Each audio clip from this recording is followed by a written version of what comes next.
Turn off the lights.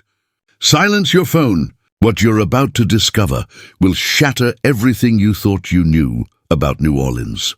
This isn't another ghost tour fantasy or voodoo shop mythology. Tonight, we're excavating the documented truth beneath 3 centuries of deliberate lies. New Orleans is America's most misunderstood city, not because of supernatural forces, but because of its real history, the history of who built it, who died building it, and who profits from that death today has been carefully buried under tourist-friendly ghost stories and Halloween decorations. I'm taking you beyond Bourbon Street's drunken revelry, beyond the sanitized plantation tours, beyond the ghost walks that transform real human suffering into profitable entertainment. We're going to examine what the history books hide and what the tourism industry desperately wants you to ignore. Before we begin, tell me, are you ready to abandon comfortable myths for uncomfortable truths? Drop a comment if you've been to New Orleans, or if everything you know comes from American Horror Story and Anne Rice novels. Your perspective matters, because tonight we're not entertaining you, we're educating you. Let's start with geographical insanity. New Orleans should not exist. French colonists in 1718 decided to build a major settlement on swampland below sea level, surrounded by water on 3 sides, in a climate where yellow fever and malaria killed with ruthless efficiency. Why? Strategic access to the Mississippi River, commerce over human life, profit over basic habitability. This pattern prioritizing economic extraction over human welfare defines New Orleans from inception to Hurricane Katrina. The 1853 yellow fever epidemic killed over 8,000 people in a single summer.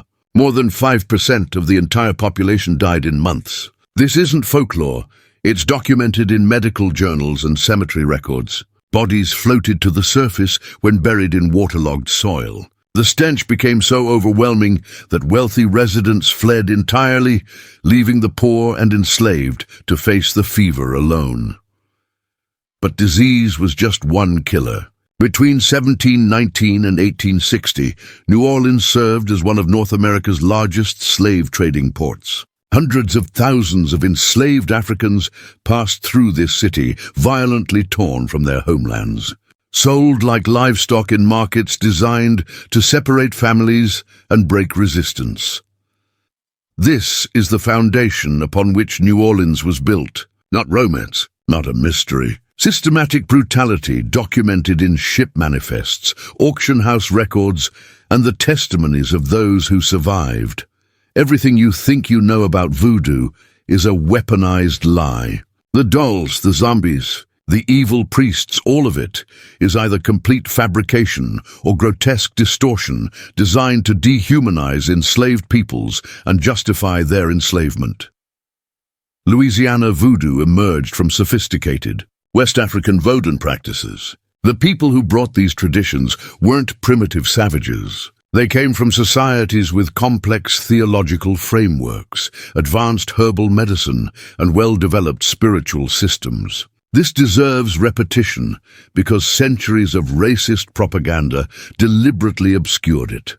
Think about the intellectual sophistication required, violently separated from your homeland, forbidden from practicing traditions openly on pain of brutal punishment, yet maintaining spiritual continuity by synchronizing African loans with Catholic saints. This wasn't confusion. This was theological genius and survival strategy operating simultaneously.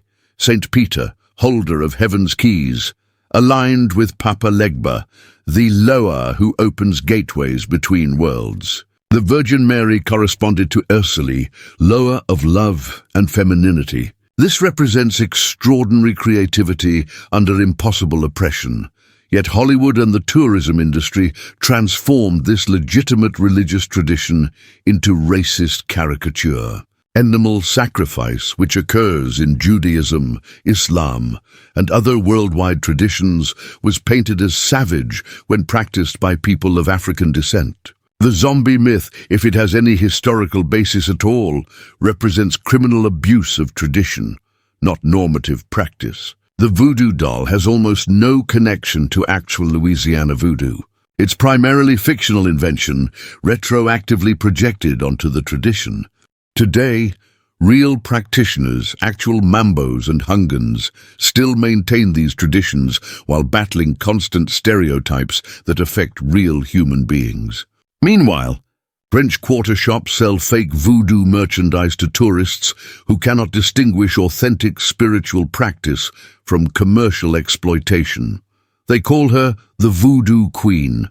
They mark her tomb with X's, vandalizing a historic structure while following a tradition that has zero historical basis. It was invented in the 20th century for tourism marketing. Here's what we actually know from documented records. Marie Laveau was born free around 1801 to Marguerite Henry, a free woman of color. She married Jacques Paris in 1819. This appears in St. Louis Cathedral sacramental records. After Paris disappeared from the historical record, she entered a decades-long partnership with Christophe Dumesnil de Glapion, a white man. They couldn't legally marry due to Louisiana's interracial marriage ban, but they lived together and had children documented in property records. Baptismal records, census data. Marie worked as a hairdresser. This detail matters enormously.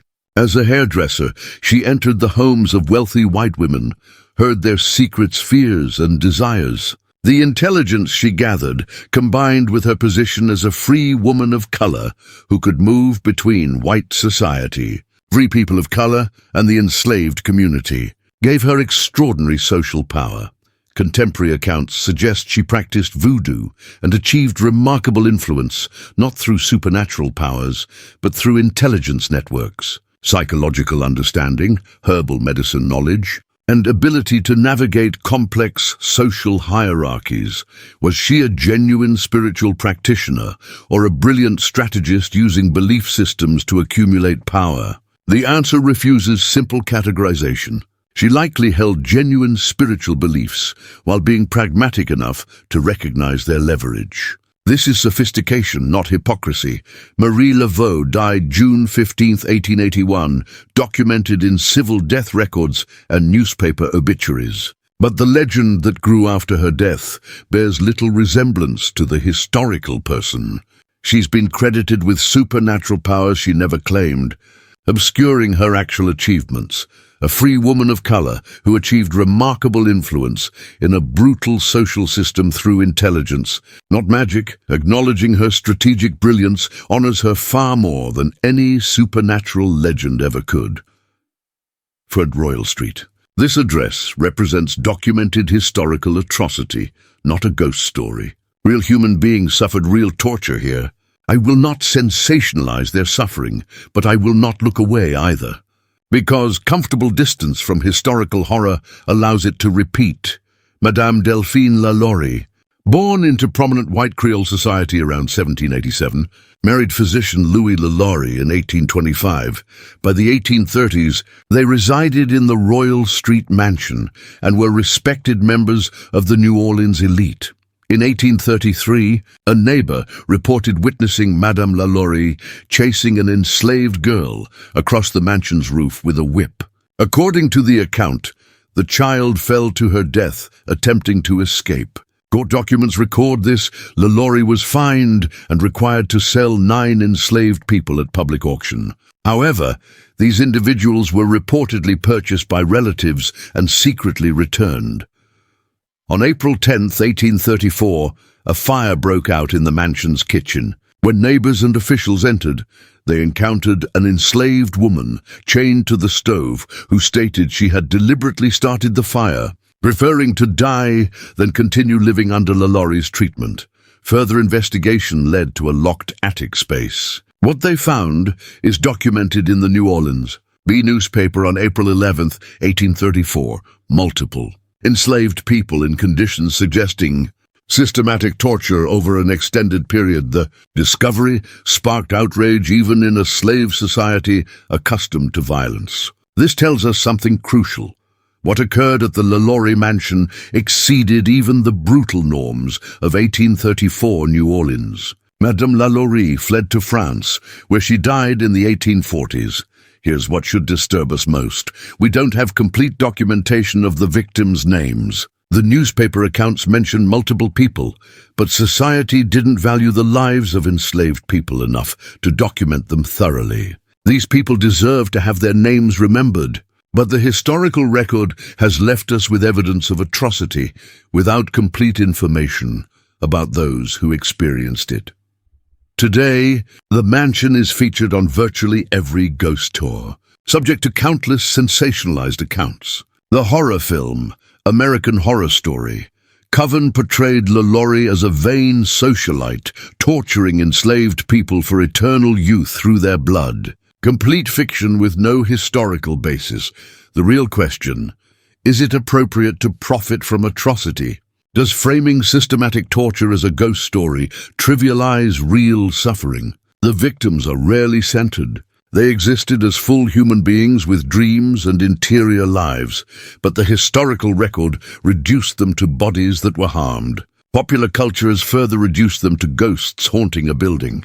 The LaLaurie mansion is not haunted by supernatural entities. It's haunted by history that remains unreconciled, by suffering never adequately memorialized, by victims whose names we don't even know.